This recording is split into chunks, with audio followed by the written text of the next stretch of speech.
So I've done 2 game flea markets the year before, and I decided to go bigger.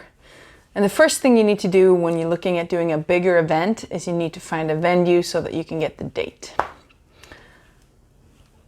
How do you find a venue? Not the easiest thing, takes a lot of investigation, a lot of speaking to people. Mostly for me, working out on issues is mostly about reaching out to friends and people I know in my network and asking for help and their tips and ideas. I was running this through my game club, which is a non-profit club. And in most cities in Sweden, the city governance of that city offers up governance buildings such as schools very cheaply or free for non-profit organizations, especially for youth, which that was the club I was involved with was a youth non-profit game organization or club. But not Stockholm. They've changed this now recently, I think, but for years and years the non-profit organizations have to pay the same price as a company would if they wanted to rent one of the government buildings or rooms or some type of venue. So renting like a school classroom was out. So what was I looking for really? Well, previous years we'd done it in the club venue, which is in the basement. So I wanted to be on ground level. I wanted to have a venue that already had furniture. It had to have tables. You could of course rent tables in, but I just was not in a space where I could deal with that. It's too much work, too much money. I needed a space that had tables. I was also looking for something pretty close. I didn't want to go too far outside of Stockholm area, which of course location affects a lot when it comes to pricing. It needed to be quite cheap because non-profit, not making lots of money. We didn't want to charge for people to enter the flea market because that just doesn't make sense to me. Why would you pay to go to a market and pay for stuff? That just was not on the agenda. Like, we wouldn't do that. We could charge the sellers a little bit for the tables so that they could sell. That makes sense. And we did, but it still could not be a lot of money. And we also needed the venue to be, like one big room, preferably. So already talked, needs to be furnished. And we needed it for a full day, a Saturday or a Sunday. And we were looking kind of at restaurants because they already have tables. But if they were already open on a Saturday, Sunday, they're not going to let us borrow that for next to no money because that would just disrupt their normal business. And while talking around to people, my friend Mark gave me a tip. He had also been looking for venues to run a tournament for X-Wing, this miniature game, Star Wars game. And they had found a restaurant that caters to school lunches for kids on weekdays. It also had a cafe, so also for general public, and then it closed on Saturday, Sunday. So they had already started talking to them, and they had been given a price for a whole weekend, which was, I think, around 20,000 crowns. That's $2,400. And that was way too much for us, and we only needed it one day. But the venue was good. They had one big area. There were tables. It was quite local, like really in the center. And so we started talking to them and looking at what could we do to find a way to work with them. And they agreed to a cheaper price for just one day because they only needed personnel there for the time we were there. And we also worked out a deal where they would, because there were 2 rooms, right? One was a cafe part. They'd have the cafe part open and would probably make money selling things. And we'd made a deal where one of our volunteers who had experience working in a cafe would work for a few hours for them. So she would put her time in to help with anything cafe related so that they could make some money. And through these discussions, we were able to get the price down to about 7,000 crowns, which is about $700, a bit more, which is doable. And I was able to get the club to okay this cost. Even if I didn't break even, they would back up whatever was lacking in that, whatever we went deficit. And they trusted me and figured it was worth the try. So we got the venue and we got the date. We chose a date at the end of summer so that we weren't competing with all of the events going on in summer and people are away on vacation. So we wanted it to be right when people came back, sort of preparing to go back to work. And the first thing you want to do, of course, is to get the sellers on board. So we contacted all of our previous sellers and we're going to offer them a spot. But to do that, we need to know how much will it cost. So we had to look at pricing, and to do that, we need to know how many tables can we get in there and how much should we charge for them. And here's the tip, like this is, let me hand on some truth. It takes considerably more time to figure out the practicalities of where to set your tables and work with furniture than you think. Way more.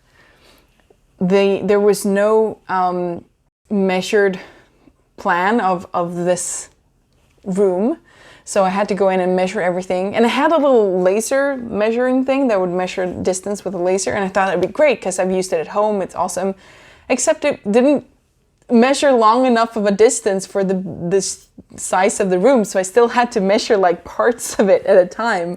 And then there were pillars, and I had to figure out where the pillars were in the room so I'd know how to set up the tables. And then it turns out the tables are different sizes as well, so I had to figure in that while accounting where to put the tables. And what I did and what I've done ever since is that I make a scaled replica plan of the room, and then I cut out little pieces of paper that are the size of a table or two together, and then I put them out physically on the bigger plan piece of paper just to see how it matches. Because there's it's important that it gets right. You don't want the flow of people to miss any part of the cellars. Everyone wants to be exposed, right? And you still want it to be airy enough for people to walk without a problem. There are emergency exits you have to take into consideration. You can't block those. There's a lot of things to think about. And then you have to think about the price. And because the tables were different sized, they should be different price, right? That's just fair. And how are you supposed to figure that out? And talking to my partner, actually, we figured out he was the one who came with the tip. Why not just charge per centimeter? So that's what we did. Even though there were different depths, we still looked only at the length, because that's what is exposed to the customers when they walk past the table. So we looked at the length, and then we actually did just a crown a centimeter. So if you had, the tables were, I think, 99 centimeters, so 99 crowns, $10, 120 centimeters, $12, and 140 centimeters, so $14, about. So these were different sizes, and that were the different prices that we gave, which is quite cheap, and that's what we wanted. We didn't, it needed to be non-profit. That's why we're doing this. And it's also a good incentive to get sellers in, because we want these private people to come in and sell their things. It's very important for us as a club to only take on private people and not companies that sell, because of our collaboration with the store that we were renting our venue from. Well, not this venue, but as a club, we had a club venue, or rooms and stuff under the store, and we had a great collaboration with them. And so we don't want to bring in someone who would compete with that, because that's not good for our relationship with them and not good for them. We ended up actually making a deal with the store, and they actually came to the event, but not with like their newer things, because it's a flea market. So they brought old stock and they sold it really cheap. So we still had this sort of cheap feel to the place, like a real flea market. And it turned out really well, because then the tables, we had about 50 sellers, 50 tables. And with then the money that we got from the store, who also bought a few tables and paid a bit more, that made us break even in money, which was excellent. So the first wave, as I was talking about with marketing, is about finding the sellers, and you need them to commit. So you give them the price and you say, are you interested? And then you set a date, preferably a bit away from the event, like at least a month away. And have okay, you can book your table until that time, and then you need to pay for it by that time, or it becomes free for anyone to book. And that way you make them commit by actually paying as soon as possible. Not all of them will do this. It still sort of pushes forward. But the whole idea around it is about commitment. Because if we don't have sellers, we don't have an event. And you need to know this a while before so that you can cancel it if you need to. Anything where you have a bit of a payment will help with commitment. Even if it's just like $2. Anyone who pays $2 is still gonna come a lot more than anyone who doesn't pay at all. It's some psychological thing, it just works. So we had sellers and it was growing on Facebook. We weren't using any other social media at the time, it was only Facebook. And then sort of at midsummer, so kind of middle end of June in Sweden, something happened on Facebook. And that's the first time I have ever experienced something trending on something that I have that's trending on Facebook. It was amazing. And it's not like I did anything. I think the two reasons why it trended was one was the niche. So by having a game flea market, specifically board games, we had some other stuff too, but our main focus was board games, so a board game flea market. That niche made it sellable. It made it, people wanted to be there, they wanted to share and like, and when friends saw their friends like or wanting to be interested in going, they would like that too, and it just became a big thing. The second thing was the name. So I mentioned in my previous video that the word for flea market in Swedish is called loppis, and it's a word that really strikes the heart in people. It makes you happy. So having that name, Spelloppis, game flea market, combined with the very specific niche just made this grow. And so it trended, and I don't know what else to say, it exploded. The one day that was the most insane, over 64,000 different people saw it in their feeds on Facebook. That's insane. Like, how does that even happen? I have no idea. That was the most crazy day though, and it did go down. But from the time it was up for about 3 or 4 months until the actual event. Over 500,000 people had seen it in their feeds. We had 15,000 people who had said they were interested, and about 2,000 said they were coming. I mean, how does that even happen? I don't know, over 500,000 people. What? Oh my God, it's so cool. And the day comes and we have the event, and we coming in, so we had it set up so they would come in through a courtyard in the back, come in this way into the first room, which was, if we do like this, to come into this first room, which was the cafeteria room. And then the next room was where the kids would eat lunch, and that's where we had the actual flea market. And then the first room in the cafeteria where the restaurant was selling coffee, we'd have people come in and sort of queue in that room so they could sit down and play some games and buy some coffee and just chill while they waited to enter the flea market. And it turned out really well. But outside the gates, there was a road going alongside this wall, and then there was a road going up the opposite side of the gate. And what we did was we started the queue, the line, on the other side of the road, going alongside that road, up that road. And most people, when they came up the side, so either from the below or from above.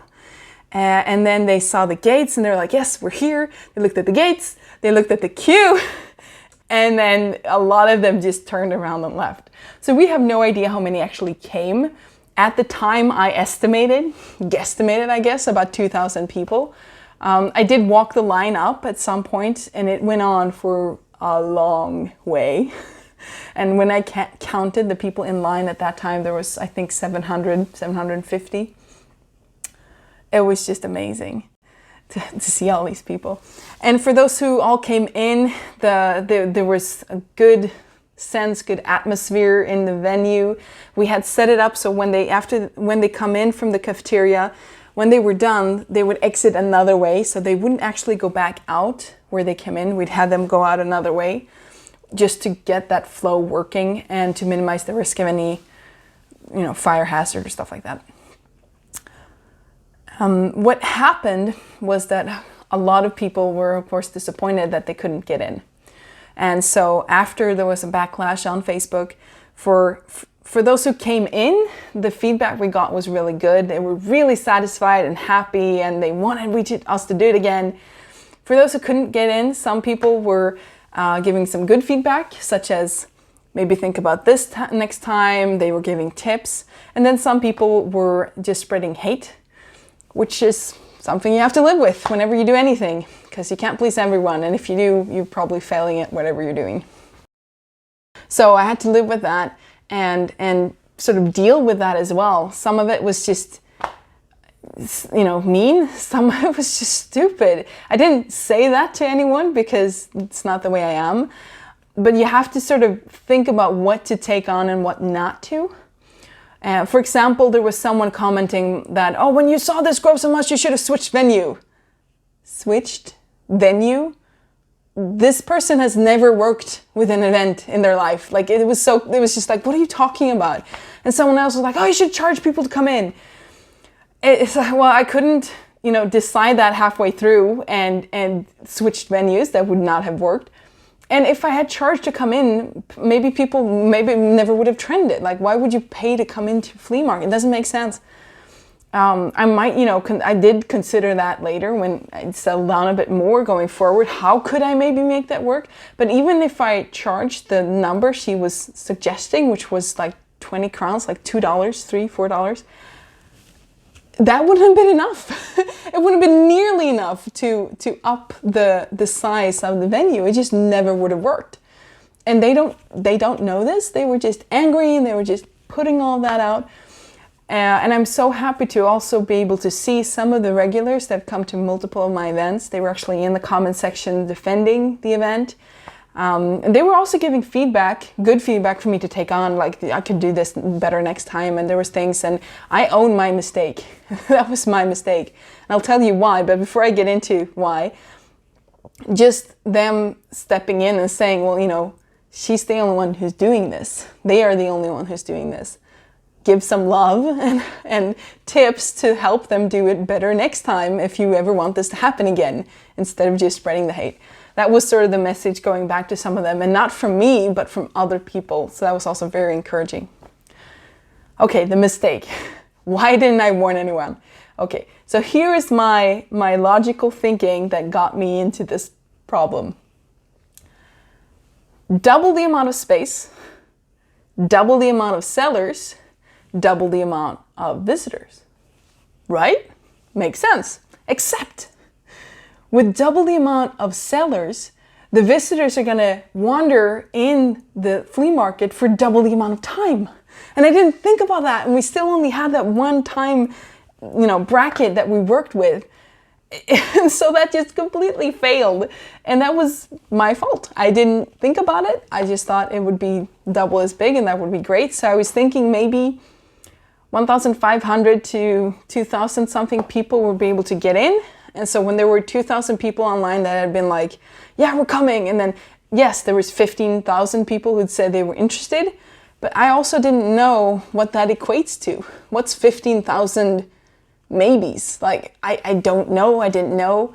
And I didn't dare, to be honest. I didn't dare put up a post saying, we don't think everyone will fit. Because I didn't want everyone to just not come. I wanted people to come. In hindsight, I should have put up a post the day before. I should be very clear and said, this is what we're estimating we'll be able to fit in the venue throughout the day.